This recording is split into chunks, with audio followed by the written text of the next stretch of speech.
What up, everyone? Nate the Great Reviews is back with another one. Thank you to everyone who has subscribed.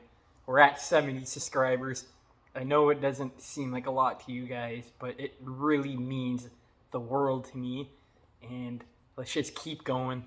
A couple of months ago, I was this close to just not giving up, but taking a break. I didn't feel like I was making any progress. I feel like my reviews have gotten better. I don't write scripts or anything. I just go off the top of the head, and I'm having a lot of support. So everyone that's showing support in the comments section, subscribing, thank you all 100% from the bottom of my heart. I really, really appreciate it. Today, I just want to talk about Lord of War very quick. There isn't that many good movies, new good movies that are out right now that are worth seeing in the theaters. So I've been taking some time to go through my list and watch movies I've been wanting to watch for a couple years or a couple of months now, and I just haven't got around to it. But Lord of War with Nicolas Cage, Jared Leto, and Ethan Hawke. It is a pretty stacked cast, and everyone fucking nails their part. This movie is about Nicolas Cage's character Yuri. I forget his last name. It is based on a true story, and it's kind of like War Dogs, but done a million times better.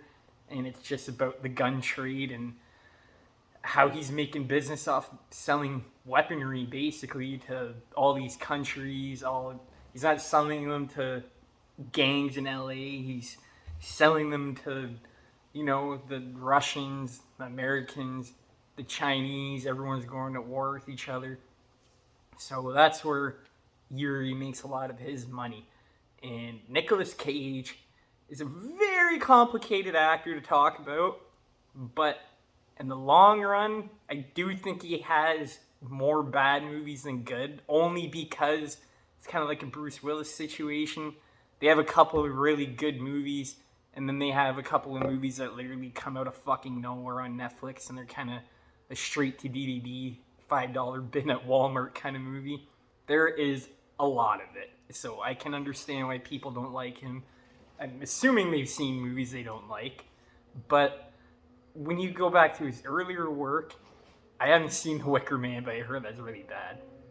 When you go back to his earlier work like this, National Treasure, Bangkok Dangerous, there's another movie, it's not coming to my mind, but when he is given the right role and he's not going Nick Cage wild and he's just subtle and stern, I think he is a really good actor.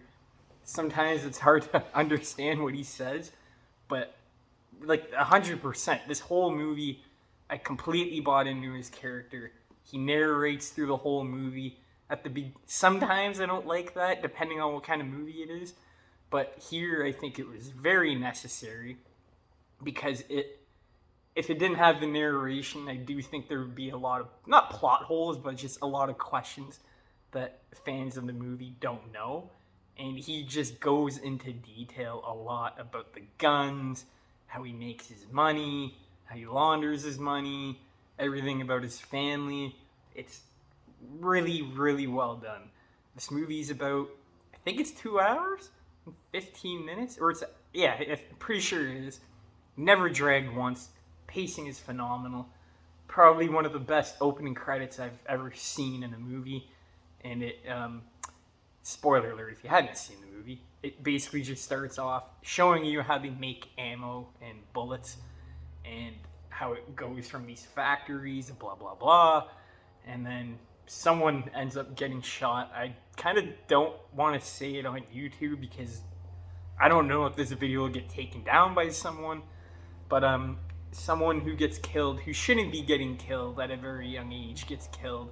And it's such a fucking jaw-dropping opening scene to the movie, and it's just the cinematic. For me, I think it's up there with Watchmen and Batman vs. Superman because both of those movies have amazing post-credit scene, intro sequences. I love them, especially when they're done right. It's fucking just like a piece of art. The other actors we have here is Jared Leto and Ethan Hawke. I'll get to Ethan Hawke in a second, but Jared Leto really, really, really surprised me. I knew he was in the movie, but I wasn't sure what character he was. And when he showed up, I didn't even know it was him until maybe like an hour in the movie, and I completely like lost it. I was like, what? It's Jared Leto? Again, kind of like Nick Cage. He does have a lot of bad movies, but this one, they bounce off each other so good.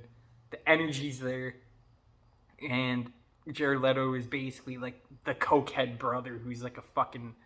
He's a loser, but at the same time, he has a good sense of heart. He knows what the right thing to do is, and near the ending of the movie, he makes a very, very brave choice before shit hits the fan in the third act, and he really thinks for himself. He might, like I said, he might be a high strung out cokehead, but I think he's a pretty smart guy character wise. I don't know about Jared Leto himself, but yeah, he did a really good job in this movie. The ending to this movie is fucking perfect. I love it. I love it. I love it. I love it. A lot of people might not like it because it's not like, I don't know, it's not like a crazy ending, but I think it is a perfect way to end the movie. When they made this movie, the real life version of Yuri was still alive. He didn't pass away until 2020, actually, so don't expect like a big shootout at the end, expecting his character to die. No, that motherfucker lived for a long time, paying off all these cops, CIA agents, all that, and he got away with it. He never got arrested. I looked it up. And Ethan Hawke is in this, and he plays the cop. At the beginning of the movie, I was like, good choice, because I just love Ethan Hawke. Anything he's in, I just like watching him. And he does a really good job. And him and Nicolas Cage have a really, really good third act dialogue battle between each other. This whole movie is dialogue. There's not a lot of violence. I know it's called Lord of War, but it's not about the violence itself. It's the person behind it who actually thinks he's doing some good, which is, you kind of agree with him because people need weapons to defend themselves, but then yet again, all these children and wives of these villages are just getting massacred, and he doesn't really care. So that's where you see the fucked up part. But at the end of the day, people need to protect themselves. He has a very strong motive. That's basically his motivation throughout the movie, that he thinks he's doing the right thing, and it's the only thing he's good at. So like, you kind of can't help to kind of feel bad for him that he feels like that, and you're kind of on his side for the majority of the movie. His wife is in this. She is not annoying. The kid actor is very good. And let me just say before I end this video, this movie is just drop dead gorgeous. I love how they put like a little dirty filter on it just to make. I think they're in New York. I could be wrong, but sometimes they're in New York. They travel a lot, but it just looks so crisp, so clean, and the score is just awesome. It's very subtle. It's very quiet sometimes. Sometimes it's loud. Beautiful. Beautiful film. Really, I don't have any complaints about it. I just want to get it out there. I looked it up on YouTube for reviews because I like watching reviews after I watch a movie. And the only person that is like a higher media content creator was Joe Blow Originals. He's the only one that has made a video about this. Not Chris Stuckman, Jeremy Johns. None of them have made any reviews about this movie, like even when it came out. So I kind of want to be another person to just put it out there on the map and hopefully get more people interested, not just my review, but the movie itself. I really do think more people need to watch it. It wasn't even a big hit when it came out. It fucking bombed at the box office really bad. But that was in the US. Overseas apparently did really good. But yeah, kind of surprised I never heard about this movie as much as some other movies that don't deserve that kind of recognition. Original story. I don't know if they nailed every single beat down, but man, they did it. They did a kind. I wouldn't even say it's a biopic or anything. It doesn't feel like that, but I don't know how accurate it was, but I don't really care.